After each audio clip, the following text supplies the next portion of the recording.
Hello everyone, आज हम पढ़ेंगे क्लास 9 का chapter 1 matters in our surrounding.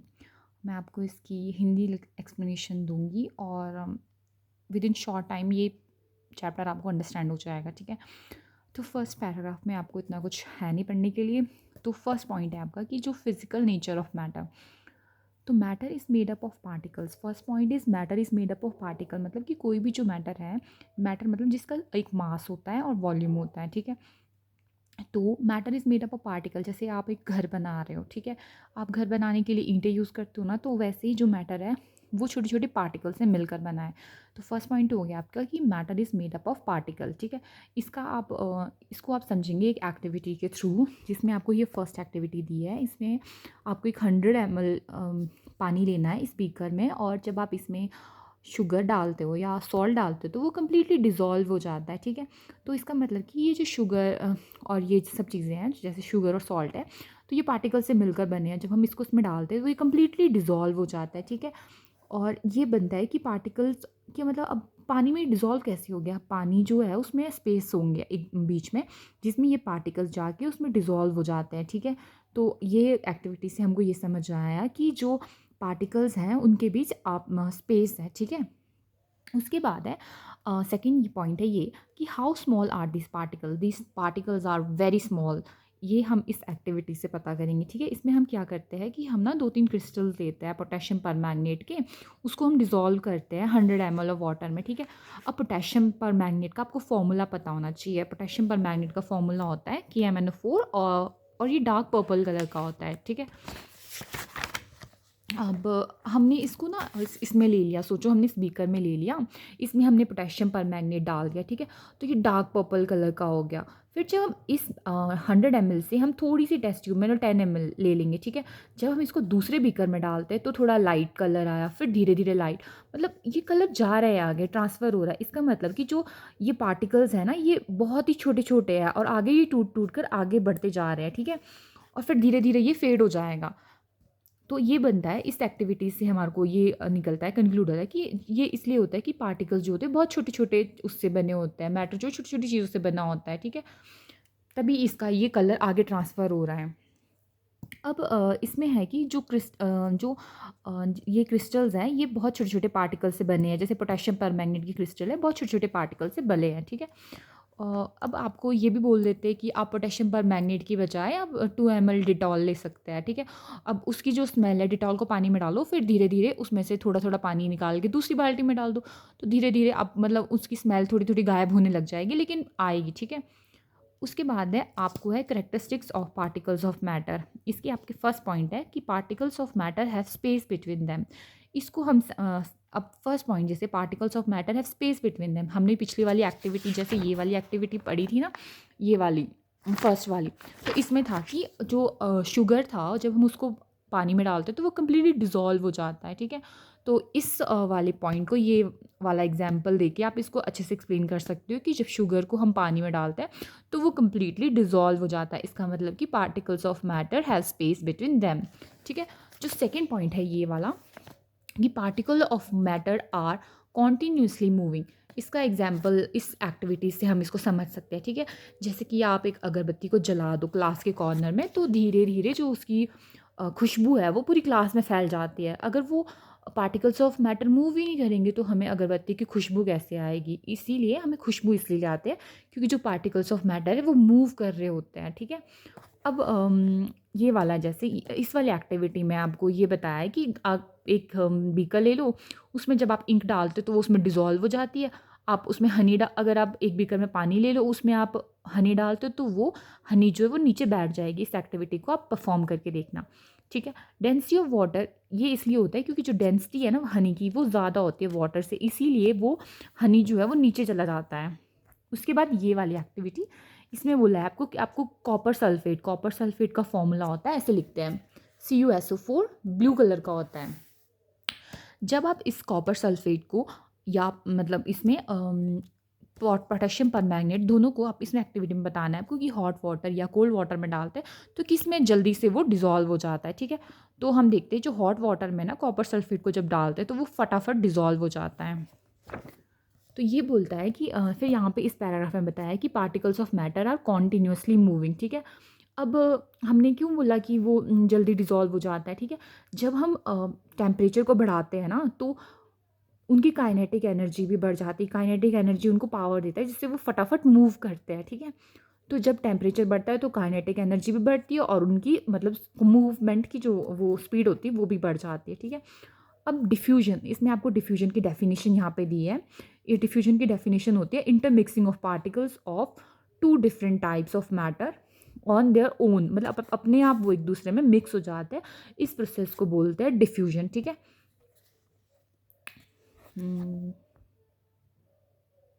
अब यहाँ पे आपको दिया है particles of matter attract each other. इसमें आपको एक्टिविटी दी है। इसमें जैसे ये फर्स्ट वाले में आप 4 बच्चे इकट्ठे ऐसे खड़े हो जाएंगे बाजू के अंदर बाजू डाल के, और 2 बच्चे दो अलग सेकेंड वाला ग्रुप में है वो एक दूसरे के हाथ पकड़ के खड़े होंगे। थर्ड वाले ग्रुप में सिर्फ वो एक दूसरे के साथ फिंगर टच करेंगे, ठीक है।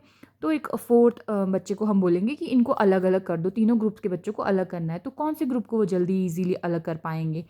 तो हम थर्ड नंबर वाले को जल्दी अलग कर पाएंगे क्योंकि उन्होंने सिर्फ फिंगर टच की हुई है, ठीक है। तो और इस मतलब इस वाले में आपको बताते हैं कि जो पार्टिकल्स मैटर है ना उनमें अट्रैक्शन होती है। अब अट्रैक्शन को हम मैटर की तीनों स्टेट्स में आगे पढ़ेंगे, ठीक है। तो इसमें आप देखेंगे ये वाली एक्टिविटी, इसमें आप आयरन नेल लेंगे, पीस ऑफ चॉक लेंगे और रबर बैंड लेंगे, ठीक है। जब आप इनको तोड़ने के लिए कोशिश करते हो तो आयरन नेल जो होता है वो बहुत उसमें पार्टिकल्स में मतलब बहुत अट्रैक्शन होती है आपस में, तो उनको तोड़ना बहुत ही ज़्यादा मुश्किल होता है। फिर इस वाली एक्टिविटी में आपको बताया है कि जो वाटर है ना वो उसमें भी फोर्स ऑफ अट्रैक्शन होती है। अब आप एक बीकर में पानी ले लो, चलो बाल्टी में पानी ले लो, उसको जब आप अपनी फिंगर से ऐसे कट करोगे तो वो थोड़ी देर के लिए तो हमें दिखेगा कि हाँ अलग हो रहा है। जैसे ही आप एक्सटर्नल फोर्स यानी कि जब अपना हैंड रिमूव कर दोगे तो वो पानी अपनी ओरिजिनल पोजीशन पे वापस आ जाएगा, मतलब वो बिल्कुल ऐसे प्लेन हो जाएगा। तो ये बताता है कि जो वाटर में भी फोर्स ऑफ अट्रैक्शन होती है कि वो एक दूसरे के मतलब पूरा वो पार्टिकल साथ रहना चाहते हैं इसलिए वो प्लेन हो जाता है ऊपर से। अब हम पढ़ेंगे states of matter. States of matter वैसे तो मेनली 3 स्टेट्स ऑफ मैटर होती है, सॉलिड, लिक्विड और गैस, ठीक है। पर मैटर की एग्जैक्ट 5 स्टेट्स होती हैं, ठीक है। सॉलिड, लिक्विड, गैस, प्लाज्मा और BEC यानी कि बोस आइंस्टीन कंडेंसेट, ठीक है।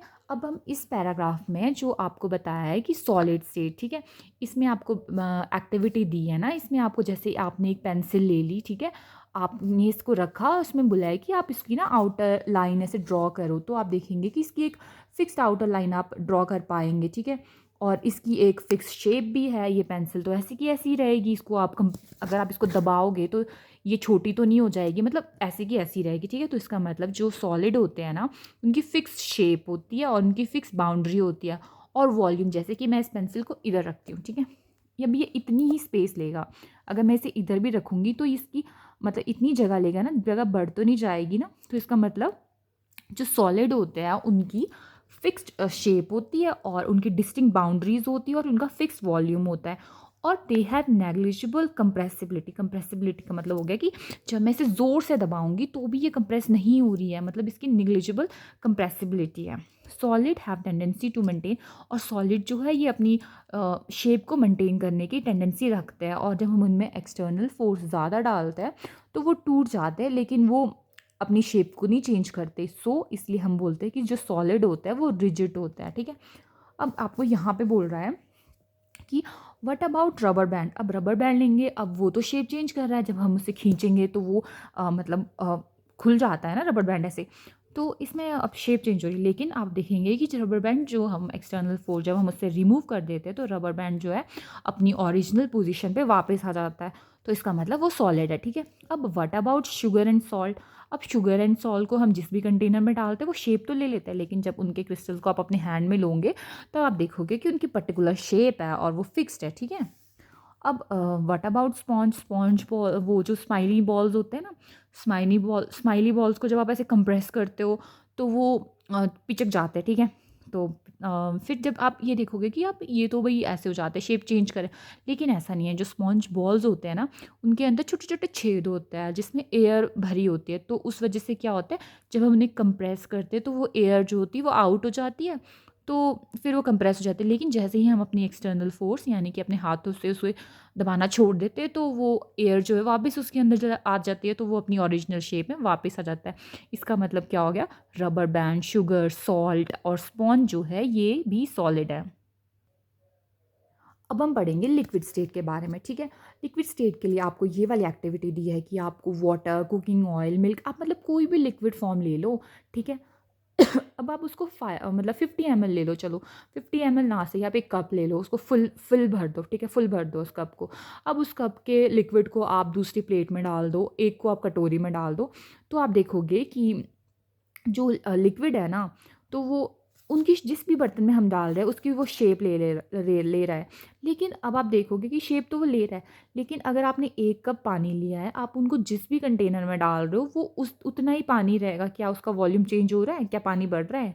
नहीं बढ़ेगा, ठीक है। तो इसका मतलब जो लिक्विड होते हैं ना, उनकी फिक्स्ड शेप तो नहीं होती, क्योंकि हम उसे जिस भी कंटेनर में डाल रहे हैं वो उस कंटेनर की शेप ले रहा है, लेकिन उनका फिक्स्ड वॉल्यूम होता है, ठीक है। तो जो लिक्विड होते हैं पर वो कम्प्लीटली रिजिड नहीं होते हैं, अब अपनी शेप को वो चेंज कर रहे हैं, और लिक्विड जो है फ्लो भी कर रहा है, तो लिक्विड जो होते हैं उनको बोलते हैं हम फ्लूइड। अब इस वाले पैराग्राफ में आपको बोल रहा है कि जो एक्टिविटी 1.4 और 1.5 की थी ना, वो बताता है हमारे को कि सॉलिड और लिक्विड जो होते हैं वो डिफ्यूज का मतलब वो इंटरमिक्स हो जाते हैं लिक्विड में, ठीक है। सॉलिड में जैसे कि आपने 1.5 में देखा था कि कॉपर सल्फेट को जब हम वाटर में डालते हैं तो वो उसमें डिजोल्व हो रहा है, मतलब डिफ्यूज़ हो रहा है, ठीक है। और लिक्विड तो एक दूसरे में मतलब हो जाते हैं, जैसे दूध को आप पानी में डाल दो तो वो एक दूसरे में डिफ्यूज़ हो रहे हैं। तो उसी तरह से गैसेज, अब गैसेज लिक्विड में डिज़ोल्व होते हैं, इसमें आप सोचोगे जैसे कि अब आप देखते हो कि मछलियाँ जो है पानी में रहती है। अब सभी जो मतलब एनिमल्स होते हैं उनको ऑक्सीजन तो चाहिए, हमें भी ऑक्सीजन चाहिए। तो जो अब ये एनिमल जो पानी के अंदर रह रहे हैं तो उनको ऑक्सीजन कैसे मिलती होगी? तो जो ऐसा होता है कि जो लिक्विड मतलब जो ऑक्सीजन होती है ना, मतलब गैस में आ गई ऑक्सीजन, तो वो डिज़ोल्व हो जाती है, डिफ्यूज़ हो जाती है वाटर में। तो एनिमल्स जो होते हैं वो इस डिज़ोल्व ऑक्सीजन का यूज़ करते हैं, मछलियाँ इस डिज़ोल्व ऑक्सीजन जो पानी में मिल जाती है ना उसका यूज़ करते हैं। तो इससे हमारे को क्या कंक्लूड करते हैं हम कि जो solid, liquid and gas can diffuse into liquid, जो सॉलिड और लिक्विड और गैस होती है वो डिफ्यूज़ हो सकती है लिक्विड में। और जो rate of diffusion of liquids होता है ना वो ज़्यादा होता है in comparison to the solid, okay. तो अब हम पढ़ेंगे गैसियस स्टेट के बारे में। अब गैसेस तो आपको पता है कि हमारे एटमॉस्फेयर में इतनी सारी गैसेस है, जैसे कि कार्बन डाइऑक्साइड, ऑक्सीजन, नाइट्रोजन, ठीक है, ये हमारे एटमॉस्फेयर में है। तो gases are highly compressible as compare to solid and liquids. अब आप सोच रहे होंगे कि कंप्रेसिबल कैसे है। अब आप सोचो, आपके घर में एलपीजी यूज़ करते हो आप, एलपीजी जिसमें आप घर में सिलेंडर आता है जो यूज़ करते हैं खाना बनाने के लिए। तो उसमें तो आपको क्लास 9th में ये फुल फॉर्म्स आ सकती है इन दोनों की, एलपीजी और सीएनजी। एलपीजी हम जो घर में सिलेंडर यूज़ करते हैं उसमें होती है, इसकी फुल फॉर्म है लिक्विफाइड पेट्रोलियम गैस। और सीएनजी जो आप गाड़ियों में यूज़ होती है, लाइक आप कह रहे हो ना कि दिल्ली में पॉल्यूशन इतना ज़्यादा बढ़ रहा है, तो वहाँ पे गाड़ियों में सीएनजी यूज़ करते हैं, तो ये थोड़ी मतलब इससे पॉल्यूशन नहीं फैलता है, ठीक है। तो कंप्रेस नेचुरल गैस इसकी फुल फॉर्म होती है। तो अब गैसेज़ जो होती है वो बहुत ही मतलब अब हमारे घर के सिलेंडर में बहुत मतलब गैस को कंप्रेस करके उसके अंदर पैक किया जाता है, ठीक है। उसी तरह से आप हॉस्पिटल में देखोगे कि अब ऑक्सीजन मास्क लगाया जाता है ना, जिन पेशेंट्स को ऑक्सीजन की कमी हो जाती है। जैसे कोविड टाइम में आपने देखा होगा कि ऑक्सीजन के सिलेंडर्स आ रहे थे, तो अब उसमें सिलेंडर्स में भी क्या होता है, गैसेस को कंप्रेस करके डाला होता है, ठीक है। अब जो आप देखोगे तीनों सॉलिड, लिक्विड एंड गैस, सबसे ज़्यादा कंप्रेसिबिलिटी आपकी गैस की होती है, ठीक है। और लिक्विड की उससे थोड़ी कम, और सॉलिड की बिल्कुल मतलब ना के बराबर। अब ऐसा क्यों होता होगा, ठीक है। ऐसा इस वजह से होता है, जो सॉलिड के पार्टिकल्स होते हैं ना वो बिल्कुल ऐसे मतलब सोचो ये सारे पार्टिकल्स से मिलकर एक सॉलिड बना है। तो पार्टिकल्स इतने पास पास है, अब मैं इसको दबाऊंगी तो ये कितना ही पास जाएगा, ये तो ऑलरेडी इतना पास पास है, इनके बीच तो जगह ही नहीं है। और लिक्विड में थोड़ा थोड़ा स्पेस होता है, तो थोड़ा बहुत इसकी कंप्रेसिबिलिटी होती है। लेकिन अब आप गैसेस की बात करें तो गैसेस में पार्टिकल्स जो होते हैं वो एक दूसरे से बहुत दूर दूर होते हैं। तो जब हम इनको कंप्रेस करते हैं ना तो एक दूसरे में पास आ जाते हैं, इसीलिए गैसेस की मतलब आप इसका आंसर ऐसा लिख सकते हो कि जो गैसेस के पार्टिकल्स हैं उनके बीच स्पेस होता है, तो व्हेन वी कंप्रेस तो दे बिकम क्लोजर, और इसलिए वो मतलब पास पास आ जाते हैं, तो इसलिए उनकी कंप्रेसिबिलिटी ज़्यादा होती है in comparison to solid and liquid. अब जो गैसेस के पार्टिकल है उनके भी स्पेस होता है, तो वो जो पार्टिकल मतलब जो गैसेस के पार्टिकल है वो हाईली स्पीड मतलब स्पीड से वो मूव कर सकते हैं डू। अब हमने यहाँ तक पढ़ लिया है, अब हम यहाँ से नेक्स्ट पार्ट में नेक्स्ट वीडियो में बनाऊंगी, ठीक है। If you like my channel please subscribe and like my video.